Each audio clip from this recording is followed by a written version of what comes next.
ही इन लोग किस प्रकार से 2 साल बढ़ा लिए। इसी बीच यहाँ इस पुरानी कमेटी के 3 सदस्य की मृत्यु हो गई, जिसकी जानकारी हम लोगों को हुई। हम लोगों ने धार्मिक न्यास बोर्ड जाने का काम किया। जब वहाँ गए पता चला कि अभी तक हमने बताया लोगों को कि यहाँ का हमारे जो बाबा जुमराज की कमेटी उनके 3 सदस्य की मौत हो गई। बोले अभी तक कोई जानकारी नहीं मिला। और उन्होंने कितने लोग हैं कमेटी में?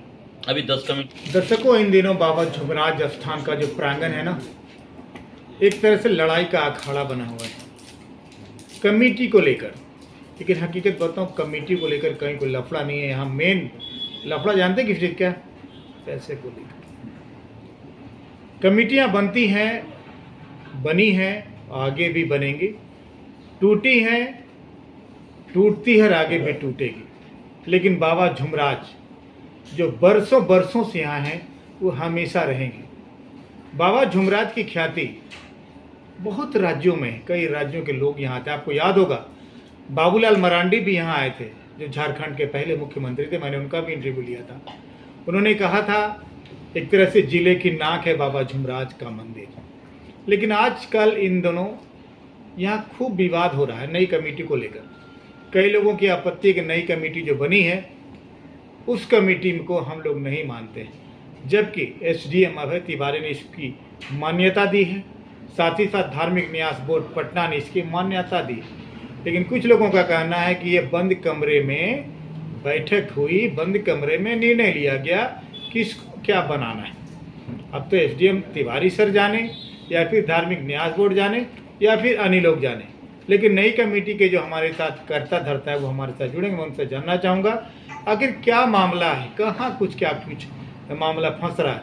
हम उनसे मुलाकात करके, उनसे बात करके जानना चाहेंगे आखिर बात है तो है क्या। बने रहिएगा हमारे साथ। राकेश कुमार से मैं जानना चाहूँगा क्या कुछ बातें हो रही है। राकेश, विवादें कुछ विशेष नहीं, आप देख रहे हैं सामने नई कमेटी का गठन। लगभग ये 17 से जो पुरानी कमेटी चल रही थी, और कमेटी का कार्यभार पूरा हुआ, लोगों को जानकारी नहीं हुई। बीच में ही इन लोग किस प्रकार से 2 साल बढ़ा लिए। इसी बीच यहाँ इस पुरानी कमेटी के 3 सदस्य की मृत्यु हो गई, जिसकी जानकारी हम लोगों को हुई। हम लोगों ने धार्मिक न्यास बोर्ड जाने का काम किया। जब वहाँ गए पता चला कि अभी तक हमने बताया लोगों को कि यहाँ का हमारे जो बाबा जुमराज की कमेटी उनके 3 सदस्य की मौत हो गई। बोले अभी तक कोई जानकारी नहीं मिला। और उन्होंने कितने लोग हैं कमेटी में? अभी 10 कमेटी के 10 मेंबर हैं और एक हमारे पदेन अध्यक्ष अनुमंडल पदाधिकारी अभय सर हैं। फिर क्या हुआ? फिर हम लोगों ने जब वहाँ गए, हम लोग लिख के दिए। लिखने के बाद उन्होंने एक लेटर धार्मिक न्यास परिषद के द्वारा हमारे अनुमंडल पदाधिकारी के द्वारा स्पष्टीकरण पूछा गया कि बाबा जुमराज मंदिर के बारे में बताएं। इन्होंने सारा चीज़ बताया।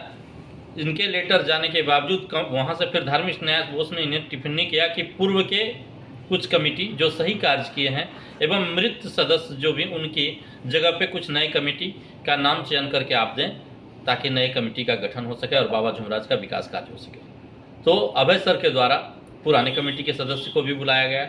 नए सदस्य लगातार हमको लगता है 4-5 मीटिंग हुई। जिला में भी मीटिंग हुई, अंचल में भी मीटिंग हुई। मीटिंग होने के बाद ये वहाँ गया और अगले महीने 20 तारीख को, 18 तारीख को ऑर्डर हुआ था, 23 तारीख को हम लोग को लेटर प्राप्त हुआ। 23 तारीख से जब हम ज़मीन पे आए बाबा जुमराज में काम करने, हम लोग अपने अध्यक्ष जी से जाके मिलके उनके द्वारा आदेश हुआ कि आप जाएं और ज़मीन पे बाबा का जो सुचारू रूप से कार्य है आप करें और विकास का नई गति आप लोग दें। हम यही चाहेंगे। ये इसमें जो लोग कह रहे हैं, इन लोगों का कहना है कि नहीं, इस कमेटी को हम लोग नहीं मानते, गलत हुआ, बंद कमरे में फैसला हुआ। इस पर क्या कहना चाहेंगे? ये गलत है इनका कहना। ये खुद अपने आप कमेटी के बारे में आज तक नहीं बताए हैं। आज ये बंद कमेटी और बंद कमरे में खुद अगर जो उनके पुराने सचिव सेक्रेटरी जो हैं मोहन जी, अगर उनका साइन नहीं होगा रजिस्टर में, तो उनके जो कोषाध्यक्ष हैं राजेंद्र जी, उनका भी साइन है। बंद कमरे में और गलत ढंग से कैसे? वो खुद गए, खुद उनका साइन है। और बात रही वो जो बोल रहे हैं गलत ढंग का कमेटी, उनको भी पूछा गया। एसडीएम साहब अभी भी वो प्रारूप हमारे पास तैयार है जिसको देंगे, जिसमें इनका भी नाम दिया गया था। ये लगातार 2-3 महीना लोगों को डिस्टर्ब किए और साइन करने नहीं गए। दिग्भ्रमित करके कमेटी को डिस्टर्ब करने का काम किए, क्योंकि इन्होंने कमेटी में क्या विशेष किए सब देख रहे हैं आप। अब भविष्य हम लोग चाहें कुछ नया काम करें ना, काम में डिस्टर्ब कर रहे हैं, कभी ना रसीद काटने देंगे। अभी देखिए उस दिन अनुमंडल पदाधिकारी सर के आदेशानुसार हमारे अंचलाधिकारी आए और रूम ऑफिस खोल के हमारे कोषाध्यक्ष लालू बरनवाल जी को बिठा दिया। ज्यों ही लालू बरनवाल वहाँ से बाहर निकले, उन लोगों ने ताला लगा दिया। अभी डेली प्रतिदिन दिन प्रतिदिन किसी दिन दान पेटी में जाके ताला खोल लेते हैं लोग। ऐसे 3 दिन पहले पता चला दान पेटी का ताला टूट गया। हम लोगों ने सही रास्ता के लिए, हम सही काम करने के लिए तैयार हैं और लोग इसमें डिस्टर्ब कर रहे हैं। हमें कोई बाबा से ये हमारा ये आस्था है कि जिस तरह आपने बताया कि पूरे राज्य से करीब 2, 4, 5 राज्य में ये बाबा का एक महिमा अगम अपार है। आने वाली कल जो भीड़ होगा, कल देखिए, कल दुर्गा पूजा के बाद पहला पूजा, कल अगम बहुत अपार भीड़ होती है। ये जो रास्ता है यहाँ पे गाड़ी लगाने का जगह नहीं होता। कल वहाँ डिस्टर्ब करके यात्री को डिस्टर्ब करना, हम लोगों से यही अपील करते हैं कि आप जो भी हो आपस में बात करें, यात्री को डिस्टर्ब ना करें, पूजा को डिस्टर्ब ना करें। जिस तरह से प्रारूप चलाया वैसे चल रहे थे। हाँ, और आप अपना जो हिसाब किताब है वो आप दें, जो आपको सही काम करना। 8 साल में आप क्या किए, और हम लोग भी काम करने आए हैं 2, 4, 5 महीना, साल भर में आप दिन प्रति हर पूजा हम सभी को बोले 3 पूजा हुए। पहला पूजा दिन में जिस दिन पूजा हुआ उस दिन का 3100 रुपये आया, जिन्होंने मेरे कोषाध्यक्ष लालू बर्नवाल जी लाइव कर दिए। दूसरा पूजा में 1100 रुपये आया, उसको भी लाइव कर दिए हैं। तीसरा पूजा में 2 रसीद 60 या 70 आया। जो भी मेरे पास आ रहा है हम पूर्ण रूप से सभी को हिसाब देने के लिए तैयार हैं, कार्य करने के लिए हम तत्पर तैयार हैं। जो भी हैं लोग सहयोग करें और इसमें राजनीतिक ना करें। बाबा कोई राजनीतिक का अखाड़ा नहीं, इसको अखाड़ा ना कराएं, राजनीतिक ना करें, बाबा का विकास करें। और एक बिहार में धरोहर जिस तरह है, हम लोग सहयोग करने के लिए तैयार हैं आपसे, उनसे, लोगों से हाथ मिला के कि बाबा का विकास के लिए हम लोग तैयार हैं।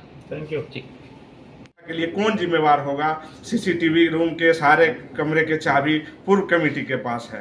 हम लोग बाहर से कितना देखरेख कर सकते हैं, ये बहुत चिंतन वाली बात है। और हम आपके माध्यम से जिला प्रशासनिक पदाधिकारी से आग्रह करेंगे कि विधि व्यवस्था को सुदृढ़ रखें। हम लोग भी जहां तक होंगे बाहर से हम लोग देखरेख कर रहे हैं और विधि व्यवस्था को ठीक रखना चाह रहे हैं। Thank you.